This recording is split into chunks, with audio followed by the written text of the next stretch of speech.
मान्या बहन जी जो बहुजन समाज पार्टी के राष्ट्रीय अध्यक्ष जी हैं, मान्या बहन जी के आशीर्वाद से बहुजन समाज पार्टी के एक छोटे से कार्यकर्ता को आज उत्तर प्रदेश का अध्यक्ष बनाने का काम मान्या बहन ने किया है। मैं मान्या बहन जी का बहुत बहुत धन्यवाद, आभार प्रकट करता हूं। और मैं एक कार्यकर्ता हूं और कार्यकर्ता होने के नाते जहां भी मेरे कार्यकर्ताओं की जिस भी रूप में जरूरत पड़ती है उस तरह मैं उनके बीच में हमेशा मौजूद रहता हूँ। आज यहाँ पर मैं जो आया हूँ क्योंकि हमारे बीच में माननीय बासली जयती भाई हैं जो पूर्व विधायक रहे हैं, पूर्व मंत्री रहे हैं और अभी बीते 22 के चुनाव में मान्या बहन जी के आशीर्वाद से इस विधानसभा से चुनाव भी लड़े, बहुत मजबूती से चुनाव लड़े हैं। वो आज मौजूद हैं। उन्हीं के आवास पर आज एक प्रेस कॉन्फ्रेंस आयोजन हुआ, उसमें मैं पहुँचा हूँ। मेरे साथ में मुख्य कोऑर्डिनेटर भाई दिलीप विमल जी हैं, इधर मुख्य कोऑर्डिनेटर गैर शंकर निषाद जी हैं, मुख्य कोऑर्डिनेटर प्रदीप भारती जी हैं, जिला अध्यक्ष बहुजन समाज पार्टी महेंद्र आनंद जी हैं और भी तमाम हमारे बहुजन समाज पार्टी के जिम्मेदार साथी यहाँ मौजूद हैं।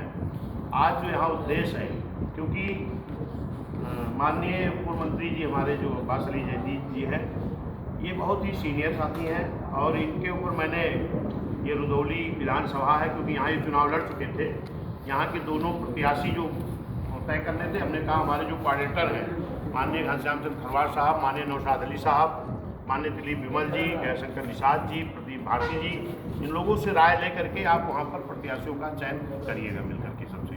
तो आज आपके द्वारा ये पता लगा है कि यहाँ पर जो इन्होंने एक प्रत्याशी को तय किया है अपने सभी कोऑर्डिनेटर जिला अध्यक्ष की राय से, उनकी घोषणा की है यहाँ।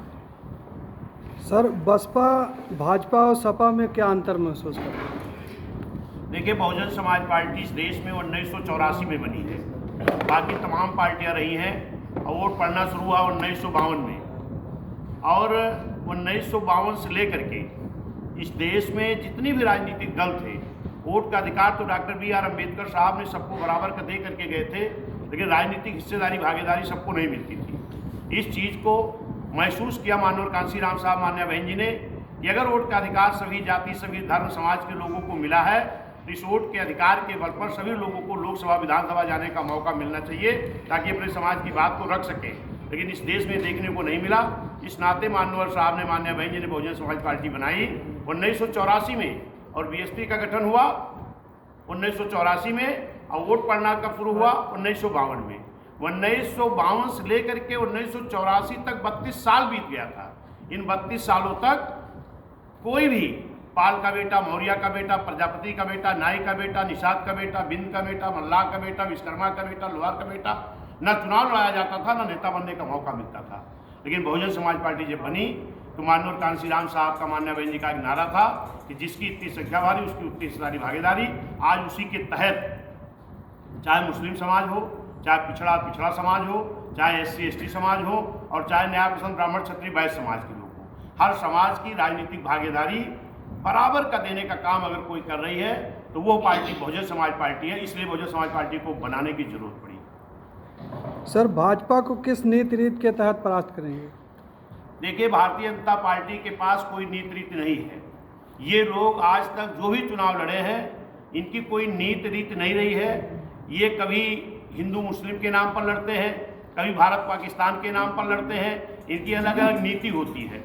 और बहुजन समाज पार्टी इस देश में एक भाईचारा पैदा करने के नाम पर चुनाव लड़ती है, इस देश के विकास के नाम पर चुनाव लड़ती है। अभी आपने देखा है कि समाजवादी भारतीय जनता पार्टी ये दोनों एक मिले हुए हैं। कभी उन्होंने मामला उठा दिया रामचरितमानस का, कभी उन्होंने कुछ उठा दिया, इस पर आपस में बहस करते हैं। जबकि इस देश में बाबा साहब के संविधान के अनुसार इस भारत देश में विभिन्न धर्मों के लोग रहते हैं और धर्म एक आस्था और विश्वास का चीज़ है। जिस भी व्यक्ति का जिस धर्म में आस्था और विश्वास होगी उस धर्म को मानेगा, यहाँ पर किसी के ऊपर थोपा नहीं जा सकता है। और बाबा साहब के बनाए हुए संविधान में सभी धर्म के लिए बराबर की जगह है। हम नेताओं को उसके बारे में कोई बात नहीं करनी चाहिए। हम नेताओं को अगर बात करनी चाहिए इस देश में भाईचारा कैसे पैदा होगा, इस देश का विकास कैसे होगा, इस देश के नौजवान रोजगार कैसे मिलेगा, इस देश के किसान को अच्छा मूल्य कैसे मिलेगा, इस देश के व्यापारियों को अच्छा रोजगार कैसे मिलेगा, इस पर चिंतन करना चाहिए। लेकिन ये चिंतन समाजवादी BJP के लोग नहीं करते हैं। वो अपने आप में भाईचारा को बिगाड़ करके किस तरीके से अपने भाषण वक्तव्य देते हैं उस तरह करते हैं। लेकिन बहुजन समाज पार्टी भाईचारा के आधार पर इस देश के विकास के नाम पर चुनाव लड़ती है, वो लड़ेगी। सर रुदौली सीट पर सपा का कब्जा है। सपा की सीट छीनकर बसपा किस प्रकार साइकिल पर हाथी भारी पड़ेगी? देखिए, यहाँ पर विधानसभा में भी सपा का कब्जा था, लेकिन जिनके बल पर था आज वो बहुजन समाज पार्टी के साथ खड़े दिखाई पड़ रहे हैं आपको। और इन्हीं के बल पर इस रुदौली विधानसभा में भी आने वाले समय में और इस विधानसभा दोनों नगर पंचायत जो है, नगर पालिका और नगर पंचायत पर निश्चित है कि जिनके बल पर कब्जा था वो बहुजन समाज पार्टी के साथ है। इनके बल पर फिर से बहुजन समाज पार्टी का कब्जा होगा। धन्यवाद, शुक्रिया आपको। प्रत्याशी कुर्सी लाइए।